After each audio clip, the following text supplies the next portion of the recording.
நாம் அந்த கல்லிற்காக காத்துக் கொண்டிருக்கிறோம். ஒரு விசேஷமான சொற்றொடர். தேவன் ஆபிரகாமுக்கு வாக்குத்தத்தம் பண்ணின நேரம் முதற்கொண்டு.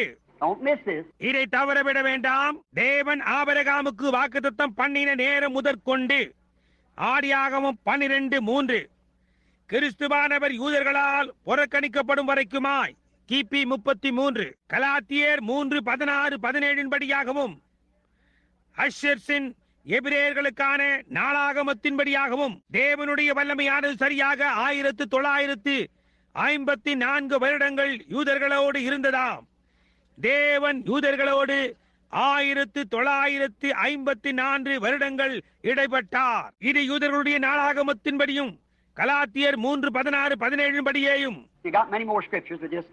நான் இன்னும் அநேக வேத வார்த்தைகளை வைத்திருக்கிறேன், ஆனால் அதை அப்படியே கொடுக்கிறேன். பின்னர் அவர்கள் கிறிஸ்துவை புறக்கணித்த பிறகு அவருடைய நாமத்துக்கென்று ஒரு ஜனத்தை எடுக்கும்படியாக அவர் புறஜாதியாரிடத்தில் திரும்பினார். உங்களுக்கு அதன் பேரில் ஒரு வேத வார்த்தை எங்கே என்று வேண்டுமா? அப்போஸ்தலர் 15:14. இப்பொழுது காலத்தை கணக்கிட்டதில் நமக்கு சரியாக கவனியுங்கள். 17 வருடங்கள் தான் இருக்கிறது என்று கண்டறிந்தோம். கிமு 33 1977 வரைக்குமாய் பரிசுத்த ஆவியின் வல்லமையில் தேவன் நம்மோடு இடைப்பட்டு நமக்கு அதே அளவின்படியான நேரம் இருக்கும். அதே காலவரை அளவு 1954 வருடங்கள் அவர் யூதர்களோடு இடைப்பட்டது போன்றே நம்மிடையும் இடைப்படுகிறார். அது எப்படி இருக்கிறது?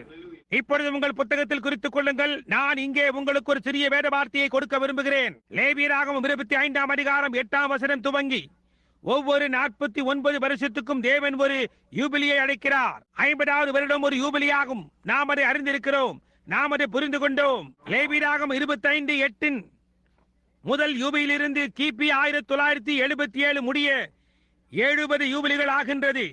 அது சரியாக 3430 வருடங்கள் ஆகிறது. யூபிலி என்றால் மேலே போகுதல், விடுதலை என்றாகும்.